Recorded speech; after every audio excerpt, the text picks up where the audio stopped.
Hello, I'm Carly Ann, holistic attachment coach and founder of Follow Your Fire, your online membership for all things attachment styles and rediscovering yourself.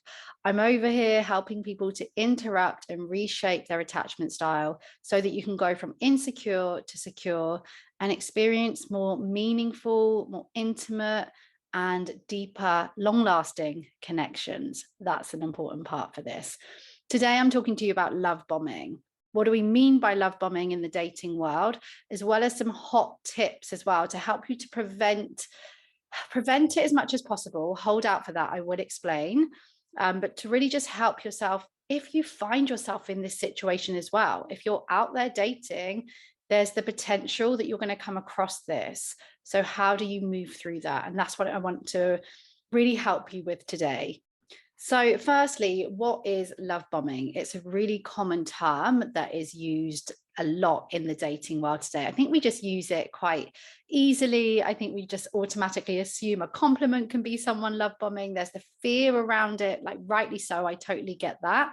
Love bombing happens when someone comes in and very quickly and usually very suddenly, they are giving you all the compliments. They're future faking, talking about how great things are going to be. They are putting you up on the pedestal, making you feel extremely special, which, by the way, you deserve, which is what makes it so difficult.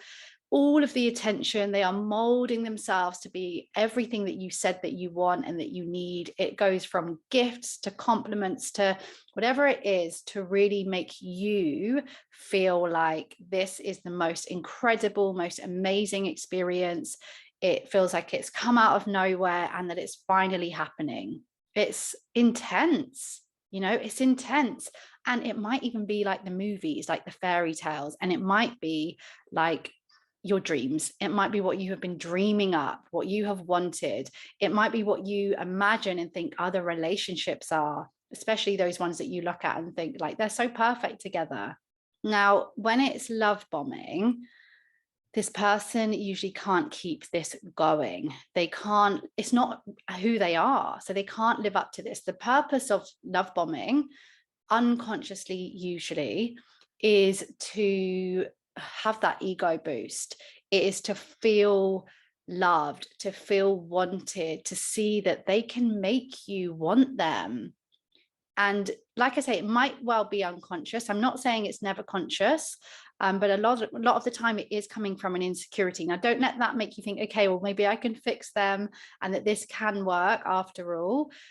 That's unlikely to happen. They need that fix of the love bombing to work, you to want them, because maybe you didn't like them as much in the beginning and then the love bombing happened, they molded themselves and then you were interested. That's certainly what happened to me.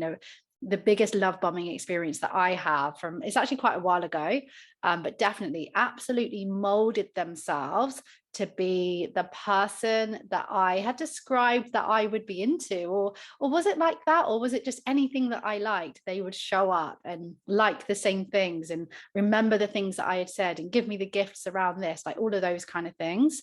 I have a client at the moment, and that's why this is so on my mind, who really has that fear around love bombing because it's such a roller coaster. But like I say, this person, they can't keep it up. It's that ego boost. It's needing you to love them. And when they have that, they then have what they need. So it's not even just a case of not being able to keep it up. It's that they don't need to anymore. They have been shown that they are lovable by you. Now, for you, it depends where you are. You're either in the place where, a bit like my client, where you're trying to prevent love bombing. You've been here several times and you're wondering why, or you are on the receiving end of it now, where maybe they've pulled away and you're now left here thinking, how could this happen? It's really terrifying because it's such a high. What can be really scary is, well, what if I never get this again? What if I never get treated this? I've never been treated that well before. Like secure, real, slow love is unbeatable. Know that. That was a high. Love bombing is a high. And a secure relationship will give you those moments of highs. It's just you're going to come back down to earth along the way as well. So I want to give you a few tips that are going to help you if you're in it and prevent you from getting in it and all of those things. First thing is this. Okay, you're not a mind reader. You cannot see into the future. So it's unlikely that you knew that this was happening. If you did, don't beat yourself up. Just decide that moving forward, you're going to listen to your intuition more. That can be the learning here. But it's okay that you believed it. It's okay that you fell for it. It's okay that you are or were really into this person as a result. It's okay that they managed to get you from not interested to interested. Don't blame yourself. Okay, I'm not saying it's right. I'm saying it's okay. That kind of compassion and understanding for yourself is really important. Okay, just put my phone on silent. And I get it if you've been here before. I get it if you're feeling like it's your fault. I get it if you're feeling crazy. I get it if you're angry at them. Let the emotions be here, okay? But let's not stay stuck here. That's the thing. And whether you're worried about this in the future, again, when you know, when you see what is happening, when you're starting to get that intuition, that's when you can put things into practice and you trust yourself in the future that you will move on when you have that idea. Now, this moves me on to the second part, which is you can't know. You know, sometimes people, that is them. They are giving all of those compliments and all of those gifts, and it does turn into a long-term secure relationship. You know, sometimes people do fall in love in that first date and say it out loud, and it goes on to be a great relationship.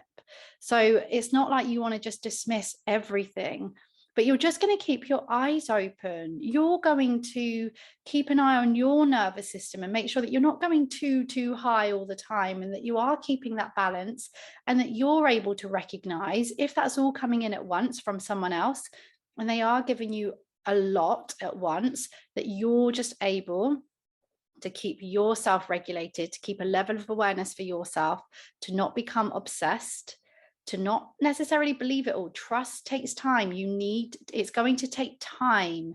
You're trying to find out, well, how do I know if this is true? Time is going to show you that. So keep on a level with that, okay? And then we can come into expressing it, okay? To being able to mention the discomfort or the uncertainty you have around all of this behavior or these words. Now, that's going to be quite scary because you're going to be worried about pushing them away, or what if they think that I don't trust them? What if they then change their mind? I get that. If this is not real, and if this is insecure, and it's possible then that yes, this might be what puts an end to that, and that's going to be really scary for you, but at some point that's going to happen anyway, so you're not losing anything, and this is about asserting boundaries. And if you do want to prevent yourself from falling into the love bombing, then it's going to be okay if that happens. Okay, these are your boundaries. On the flip side, if this is someone secure and that's what you're trying to figure out, you're going to see this. They're going to respect what you say. They're going to respect your discomfort. They're going to be okay with it.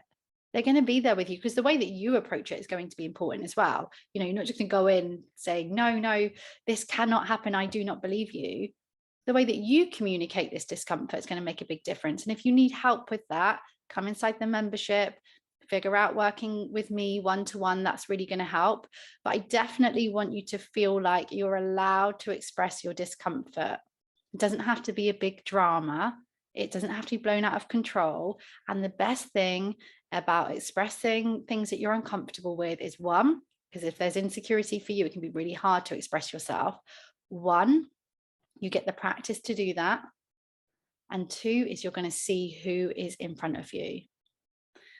The final, I guess, tip I want to give around love bombing to help you is just to make sure, this goes for all relationships, but just to make sure whatever they're offering you, however much time they're trying to give you, however much they're blowing up your phone in the early days, continue to nurture all areas of your life. Continue to look after your other connections, your dreams, your goals, your interests from start to finish, you know, because then whatever happens here, if it continues, amazing. That's only going to make this relationship even better, that you can both be your own people and then come together. And if it is turning out that it's going to be love bombing, and like we say in the dating world, it happens, then it's not going to hit you as bad if you haven't lost yourself completely and you haven't given all of yourself up. It's going to hurt a lot more if you also give up everything because they are love bombing. So keep your sense of self. If you do not have that sense of self, again, I can't stress enough, the membership or working with me one-to-one, but I absolutely say continue to nurture all areas of your life, continue to follow your own fire, to light up your own life, and it will make, and that goes for all areas of rejection and loss and, you know, heartbreak and breakups and all of those things. So I definitely recommend that. There's so many good masterclasses inside the membership that will help you as well to foster the skills that you need to manage love bombing and move through love bombing. And if you really want to understand why people do it, then the masterclass on how to get over rejection and a breakup based on your attachment style, we really talk there about why people react so differently when it comes to endings. And that means creating the endings as well. Subscribe to this channel. Let me know in the comments if there is anything you want me to expand on or any questions that you have from today, because I love to hear it, and I also can create a video on that. Do not forget, you're enough, you are lovable, you are so, so worthy, and you are irreplaceable.